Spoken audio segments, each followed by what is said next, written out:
historical and much more realistic historical, because the other history ignores the higher levels that in fact influence what takes place at the lowest level.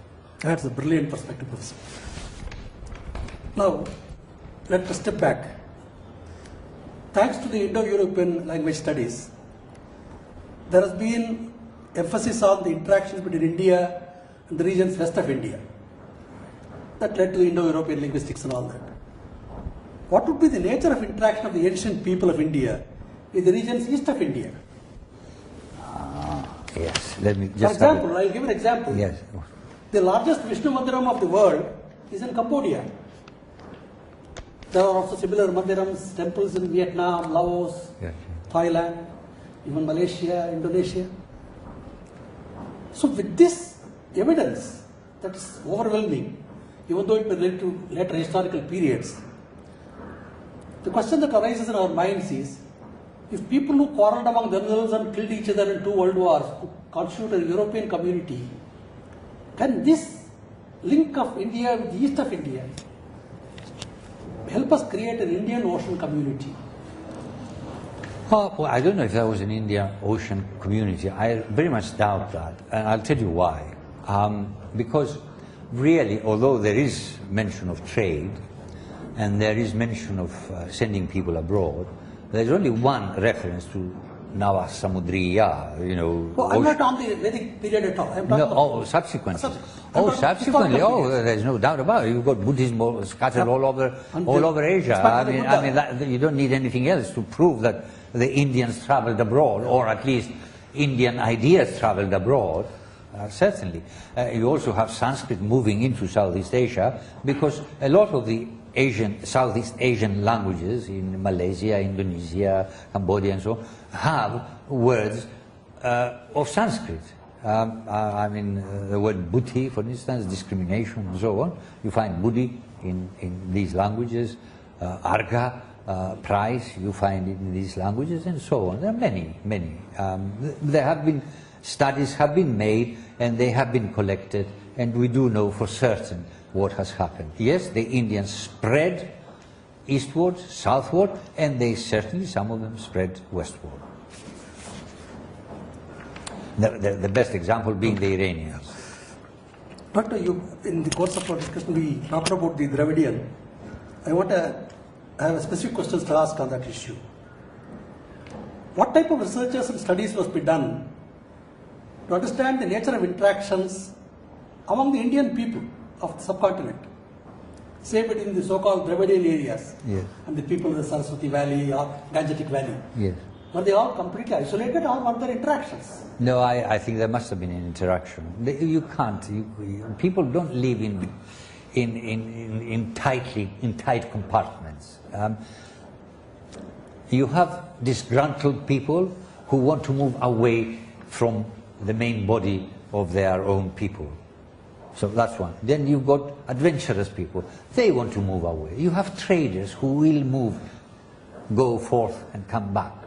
So there must have been interactions. It's absurd to imagine that, you know, there was a wall, an invisible wall surrounding the Vedic people, and an invisible wall surrounding the Mundas, and another invisible wall surrounding the Dravidian people. No, it can't have been like that. But doesn't sound reason. People like mixing with other people. You make an excellent point.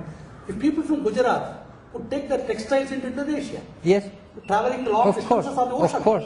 How could we say there was no contact? Of course, absolutely. It's absurd to say that. It's absolutely absurd to regard them as completely separate. They interacted constantly. I mean, how else could you have today, or not only today, but 2,000, 3,000 years now, the same religion in South India as you have in the North India? They worship the same gods. They say the same prayers.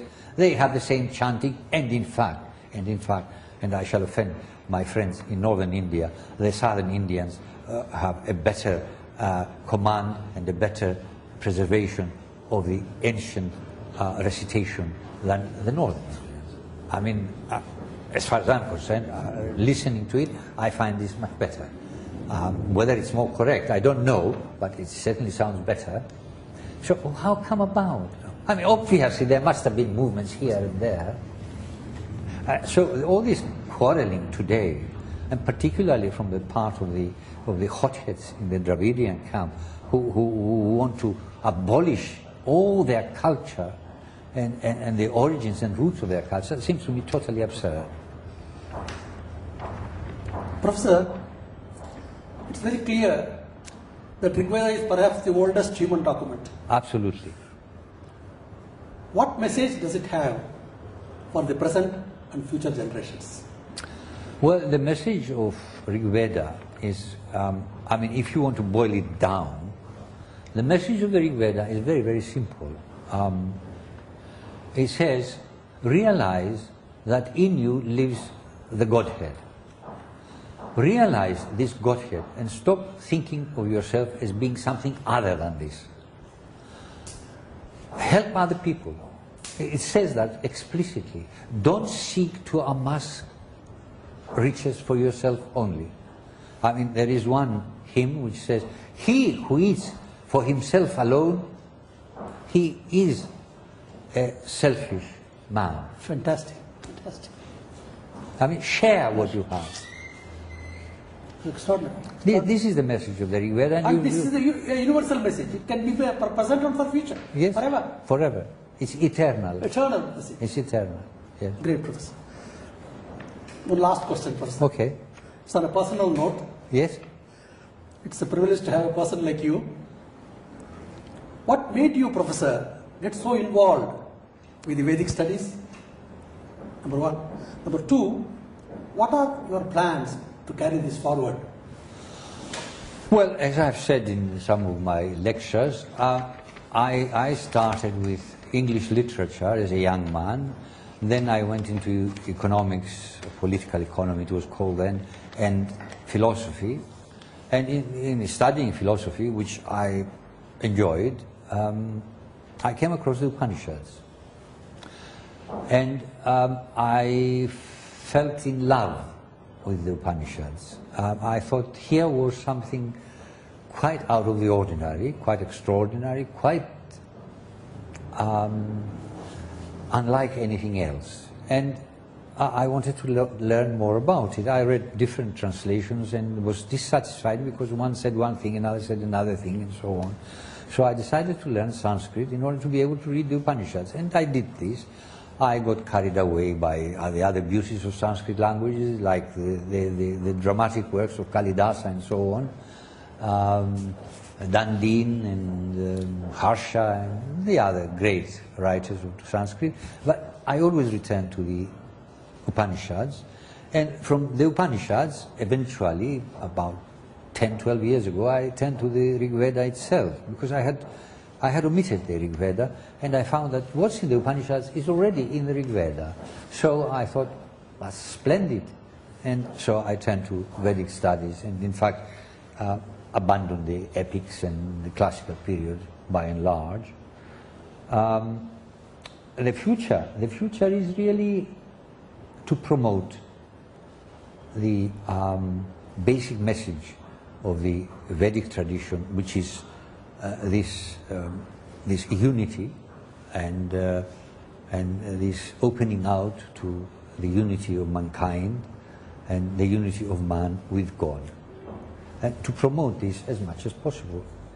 And so we decided, as you know, we found some rich patrons who are prepared to spend money and bring out this journal, which we decided to call Vedic Venues, Journal of the Continuity of Vedic Culture. And we'll push that, plus also the booklets that we thought we'd publish with Aditya Prakashan, and of course give lectures wherever people want to listen, speaking about these matters.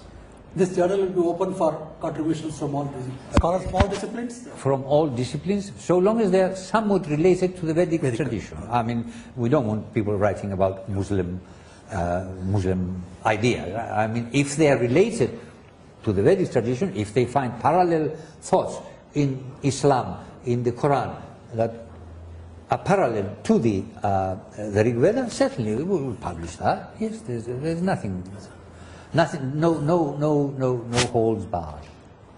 Thanks a lot, Professor. It's a great pleasure to meet a person like you. Thank you very much. Thank you. Thank you.